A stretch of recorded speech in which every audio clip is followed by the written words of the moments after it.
ana başlık altında. Birincisi, kurban kesim yerlerinde alınacak tedbirler.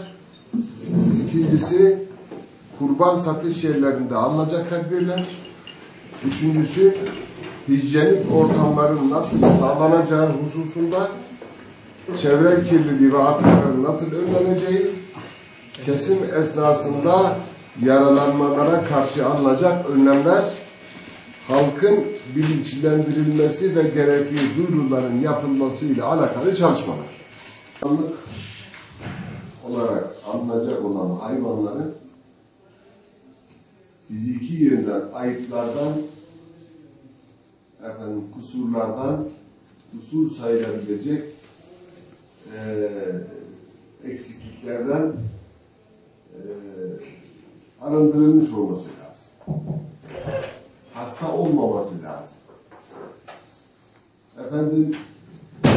Kurban kesecek vatandaşımız, kurban Allah-u Teala'ya bir yakarış ve yaklaşmadır.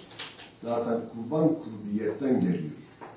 Dolayısıyla hali vakti yerinde olan vatandaşlarımızın kurban kesmelerini ve kestikleri kurban etlerinden 3 paya ayırmalarını, birisi kendi aile efradı için, ikincisi yakınlarına, dostlarına, meslektaşlarına, üçüncüsü de fakr-ı zaruret içerisinde olan önce yakın komşularına dağıtmaları müstahak olan budur.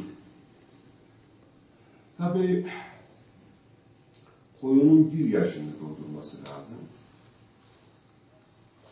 Hanefi mezhebinde eğer kuzu 6 aylığını geçmişse, sürünün içerisine katıldığı zaman sürüden fark edilmeyecek derecede iri ise bu da olabilir Hanefilere göre.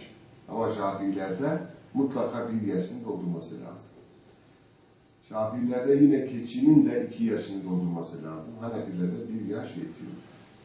Sığırın da 2 yaşını doldurması lazım. Tabi burada 2 yaş, 2 yıl demektir. Bu yılın hesaplanmasında ay hesabı, kameri hesaba göre. Zaten ibadetlerini biz kameri hesaba göre yapıyoruz. Mesela yıl 365 gün değil de yıl 354 gün olarak bir yerini tamamlaması 354 gün ise bu bir yılını tamamlamış demektir.